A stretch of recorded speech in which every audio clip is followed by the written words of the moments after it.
নমস্কার বন্ধুরা, সবাই কেমন আছো? আশা করছি সবাই খুব ভালো আছো। আমার খাই খাই বাই চ্যানেলে সবাইকে স্বাগত জানাই। আজকে আমি খুব পরিচিত একটা রান্না, পটলের দোরমা, সেটা বানাবো। আমাদের বাড়িতে পটল কেউ খেতে চায় না, তো আমি ভাবলাম পটলের দোরমা করি যদি খেতে চায়। তো পটলগুলোকে প্রথমে আমি খোসা ছাড়িয়ে নেব।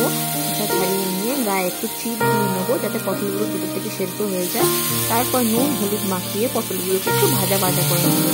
পটলগুলো কেমন করে ভাজতে হবে যাতে সেদ্ধ হয়ে যায়, অথচ গলে না যায়, আবার পটলগুলো দেখতে একদম তাজা ভাজা মানে অক্ষত অবস্থায় থাকে। এই পর্যায়ে আমাদেরকে পটলগুলোকে ভেজে নিতে হবে।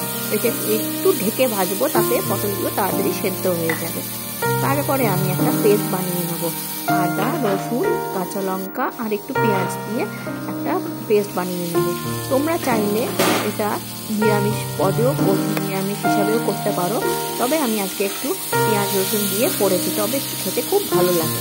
তো দেখো, পটলগুলোকে ঢাকনা সরিয়ে দিয়েছি।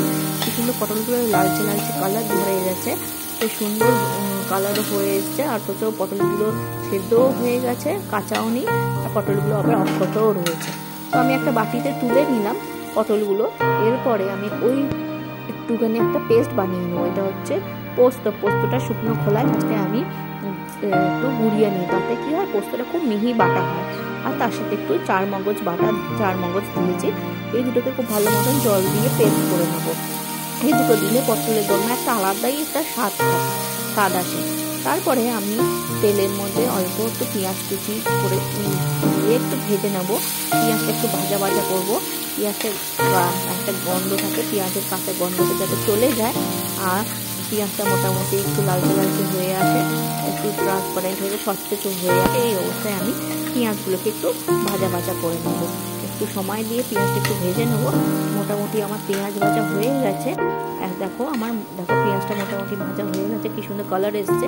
এরপরে আমি আদা, পেঁয়াজ, রসুন, লঙ্কার যে একটা পেস্ট করেছিলাম, সেই পেস্টটা এবার দিয়ে খুব ভালো মতন আমি একটু কষে নেবো। বেশ ওরও একটা মশলার একটা কাঁচা গন্ধ থাকে, যতক্ষণ পর্যন্ত কাঁচা গন্ধ থাকে ততক্ষণ মিডিয়াম আছে আমি বেশ ভালো মতন মশলাগুলো একটু কষে নেবো। তারপরে এর মধ্যে একটু নুন দিলাম। নুন দিয়ে আবার একটু খুব ভালো মতন একটু কষে নেবো। দেখো, নুন দেওয়ার সঙ্গে সঙ্গে মশলা থেকে একটু জল ছেড়ে আসছে, তো নুনটা আমি এজন্য একটু পরে অ্যাড করি। তারপর একটু হলুদ দিয়ে দিলাম। হলুদ দিয়ে আবার একটু খুব ভালো মতন এগুলোকে ভালো মতন মিশিয়ে নিয়ে একটু জল দিয়ে মশলাগুলোকে একটু ভালো মতন একটু কষবো, মোটামুটি যাতে মশলার গা থেকে তেল বেরিয়ে আসে, অত অবধি আমি মশলাগুলোকে একটু কষে নেবো।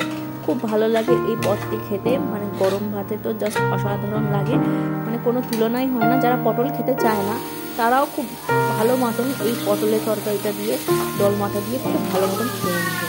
তারপরে আমি এর মধ্যে মশলাটার মধ্যে ভেজে রাখা পটলটা ভেজে রেখেছিলাম, সেটা আমি অ্যাড করে মশলাটার সাথে খুব ভালো মতন মাখিয়ে নেবো, যাতে পটলের গায়েও মশলাগুলো ভালো মতন ভেজে। আর মাঝে মাঝে অল্প জল দিয়ে পটল মশলাগুলোকে খুব ভালো মতন আমি একটু কষে নেবো।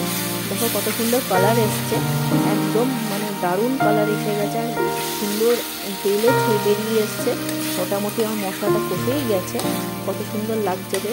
এর মধ্যে অবস্থাতে আমি আরেকটু জল দিয়ে দেবো।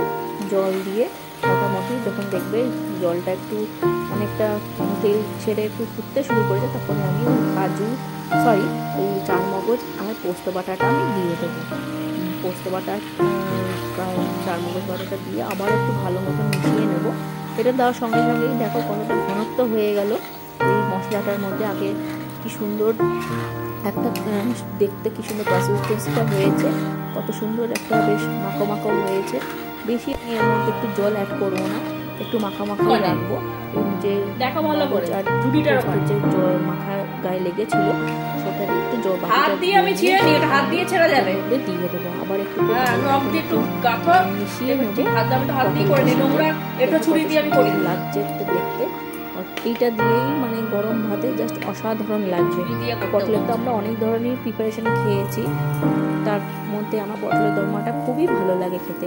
দেখো অলরেডি ঝোল ফুটতে শুরু করেছে যে মশলাটা, এর আগে একটু নুন দিয়েছিলাম, আবার একটু পরিমাণ মতো একটু নুন দিয়ে দিলাম। আমার মোটামুটি পটলের দোরমা রেডি হয়ে গেছে। আমি একটু ঢাকা দিয়ে রেখে দেবো, ঢাকা চাপা দিয়ে দেখো ঢাকনা খুলে আমি একটু মধ্যে শাহি গরম মশলাটা একটু দিয়ে নেবো, খুব ভালো লাগবে। অল্পই দিয়েছি, বেশি পরিমাণে দিইনি, অল্প একটু দিয়েছি জাস্ট। বেশ দেখো, তারপরে আবার একটু নাড়াচাড়া করে নেব।